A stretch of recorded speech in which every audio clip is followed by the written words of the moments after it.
আচার কথাটা শুনলে সবার জিভেই জল চলে আসে। সেটা চালতার আচারই হোক কিংবা আমের আচারই হোক কিংবা টক ঝাল মিষ্টি কুলের আচারই হোক। আজকে টিপিক্যাল বাঙালি স্টাইলে টক ঝাল মিষ্টি কুলের আচারের রেসিপি আপনাদের সাথে শেয়ার করব।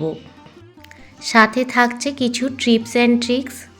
আচার কিভাবে বহুদিন পর্যন্ত সংরক্ষণ করবেন সেই পদ্ধতিটাও আপনাদের আজকে দেখিয়ে দেব।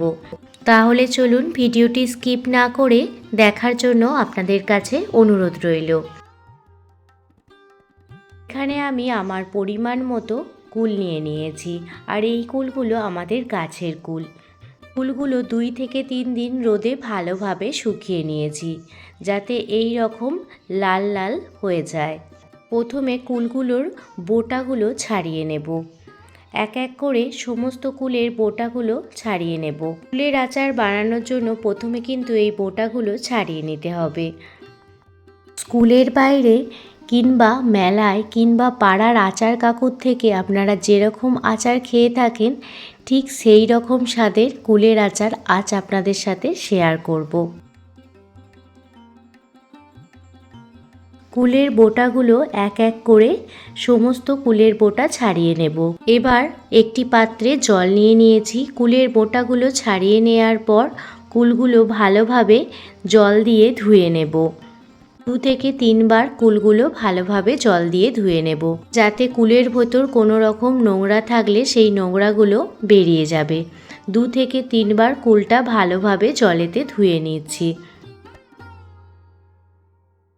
কিছু কিছু কুলের বোঁটা এখনও রয়ে গেছে, আর সেগুলো এক এক করে ছাড়িয়ে নিচ্ছি। 10 মিনিট মতো কুলগুলো জলেতে ভিজিয়ে রাখার পর জল ছেঁকে কুলগুলো তুলে নেব। আর আপনাদের দেখাবো, দেখুন কুলেতে কতটা পরিমাণ নোংরা আছে, দেখে কিন্তু বোঝাই যায় না। 10 মিনিট জলেতে ভালোভাবে কুলগুলো ডুবিয়ে রেখেছিলাম। এবার কুলগুলো জল ছেঁকে ছেঁকে তুলে নিচ্ছি।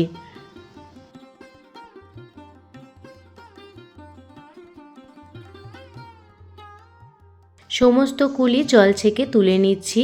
আর দেখতেই পাচ্ছেন জলটা একদমই কিন্তু ঘোলা হয়ে গেছে। কতটা পরিমাণ নোংরা ছিল কুলগুলো আপনারা দেখে বুঝতেই পাচ্ছেন। এবার সমস্ত কুলগুলো একটু একটু করে ফাটিয়ে নেব, আর দেখে নেব ভেতরে যেন কোনো রকম পোকা না থাকে। তো সেই জন্য প্রত্যেকটা কুল ফাটিয়ে ফাটিয়ে দেখে নেব, আর যে কুলে পোকা থাকবে সেই কুলটা ফেলে দেব। কুলের আচার বানানোর আগে এই কাজটি অবশ্যই করবেন। কুলগুলো ফাটিয়ে দেখে নেবেন যে কুলের মধ্যে কোনো পোকা আছে কি না। কুলের আচার আরও টেস্টি বানানোর জন্য একটি মশলার গুঁড়ো বানিয়ে নেব। তার জন্য নিয়েছি 2 চামচ জিরে, 2 চামচ ধনে, 1 চামচ মৌরি, 2টো তেজপাতা, 1 চামচ কালো জিরে আর 4টে শুকনো লঙ্কা। গ্যাসের ওভেন জ্বালিয়ে কড়াই বসিয়ে দিয়েছি। প্রথমে শুকনো মশলাগুলো শুকনো খোলায় ভালোভাবে ড্রাই রোস্ট করে নেব। গ্যাসের ফ্লেম লো টু মিডিয়ামে রেখে ভালোভাবে মশলাগুলো ড্রাই রোস্ট করে নেব। কুলের আচার বানানোর পর এই মশলাটির গুঁড়ো যদি ওপর থেকে ছড়িয়ে দেন, একদম স্কুলের দোকানের পাশে যে কুলের আচার পাওয়া যায় সেম একই রকম টেস্ট লাগবে। দেখুন সমস্ত মশলা ড্রাই রোস্ট করে নিয়েছি। এবার ওই কড়াইয়ের মধ্যে সামান্য পরিমাণ সর্ষের তেল দিয়ে দিলাম। তেলের মধ্যে দিয়ে দিলাম 1 চামচ পরিমাণ পাঁচফোড়ন, আর দিয়ে দিচ্ছি একটি শুকনো লঙ্কা। ফোড়ন প্রথমে ভালোভাবে ভেজে নিতে হবে। ফোড়নটা ভালোভাবে ভেজে নেওয়ার পর দেখুন যে কুলগুলো ফাটিয়ে নিয়েছিলাম সেই কুলগুলো একে একে দিয়ে দিচ্ছি। প্রথমে কুলগুলো 2 থেকে 3 মিনিট ভালো করে ভেজে নেব, তাহলে কুলের আচারটি খেতে বেশি টেস্টি হবে। এই সময় কুলের আচার বানিয়ে সারা বছর আপনারা সংরক্ষণ করে রাখতে পারেন যদি এইভাবে কুলের আচারটি তৈরি করেন।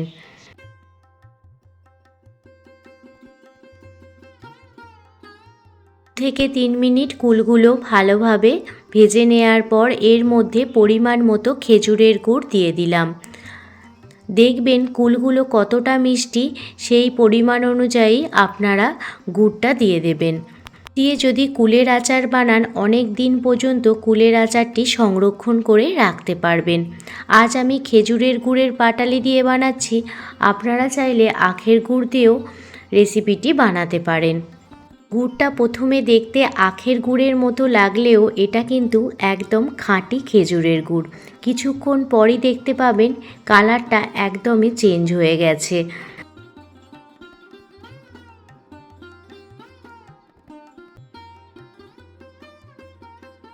গুড়টা ভালোভাবে কুলের সাথে মিশিয়ে নিয়েছি।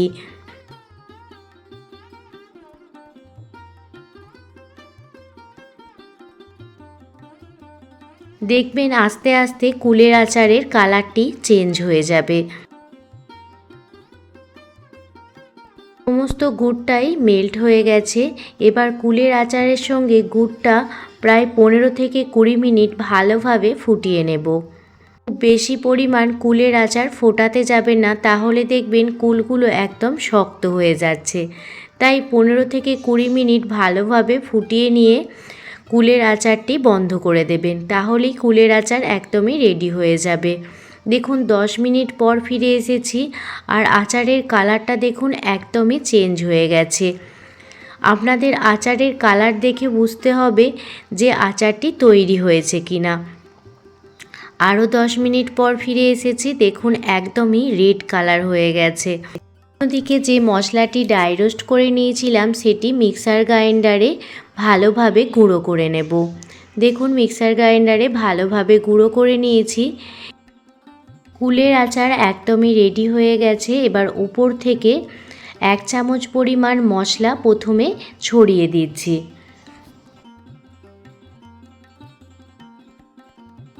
ছড়িয়ে দেওয়ার পর কুলের আচারের সঙ্গে মশলাটা ভালোভাবে মিশিয়ে নেব, যাতে সমস্ত আচারের মধ্যে মশলাটা ভালোভাবে ঢুকে যায়। আর কালারটা কতটা সুন্দর এসেছে দেখুন। স্কুলে বা মেলায় আপনারা যেরকম আচার খেয়ে থাকেন সেম একই টেস্ট পাবেন। আর কুলের আচারটি ঢাকনা দিয়ে 7-8 ঘন্টা রেখে দিলাম এইভাবেই। 7-8 ঘন্টা পর ফিরে এসেছি আর এখন কুলের আচারটি একদমই ঠান্ডা হয়ে গেছে। এই পর্যায়ে যে মশলাটি প্রথমে ড্রাই রোস্ট করে নিয়েছিলাম সেই মশলার গুঁড়োটা আবারও 2 চামচ পরিমাণ ছড়িয়ে দিলাম। কুলের আচারের মধ্যে মশলার গুঁড়ো ছড়িয়ে দেওয়ার পর একটি খুন্তির সাহায্যে ভালোভাবে নাড়াচাড়া করে মিশিয়ে নিচ্ছি। কুলের আচার একদমই রেডি হয়ে গেছে। আর এটি অনেক দিন সংরক্ষণ করার জন্য যে কোনো কাচের পাত্রে কুলের আচারটি রেখে দেবেন আর মাঝে মাঝে রোদে দেবেন, তাহলে 1 বছর পর্যন্ত এই কুলের আচারটি ভালো থাকবে, একটুও খারাপ হবে না। দেখুন আমি একটি কাচের শিশি নিয়ে নিয়েছি এবং কাচের শিশির মধ্যে কুলের আচারটি ঢেলে রেখে দিচ্ছি। তো আজ আপনাদের এই কুলের আচারের রেসিপিটি কেমন লাগলো অবশ্যই কমেন্ট করে জানাবেন। যদি ভালো লেগে থাকে প্লিজ একটি লাইক, কমেন্ট, শেয়ার এবং সাবস্ক্রাইব করে আমার পাশে থাকবেন। বাঙালিদের শেষ পাতে একটু আচার না হলে কিন্তু একদমই চলে না। আবার সেটা যদি কুলের আচার হয় তাহলে তো কোনো কথাই নেই। এই রকম বাড়িতেই খুব সহজে টক ঝাল মিষ্টি কুলের আচার খুব সহজেই বানিয়ে নিতে পারেন আর 1 বছর পর্যন্ত আচারটি সংরক্ষণ করেও রাখতে পারেন। রেসিপিটি ভালো লাগলে আপনাদের ফ্রেন্ডস এবং ফ্যামিলিদের সাথেও এই রেসিপিটি শেয়ার করতে পারেন। তাই ভালো থাকবেন, সুস্থ থাকবেন, সাবধানে থাকবেন। আবারও কোনো দিন অন্য কোনো রেসিপি ভিডিও নিয়ে আপনাদের সামনে হাজির হব। ধন্যবাদ।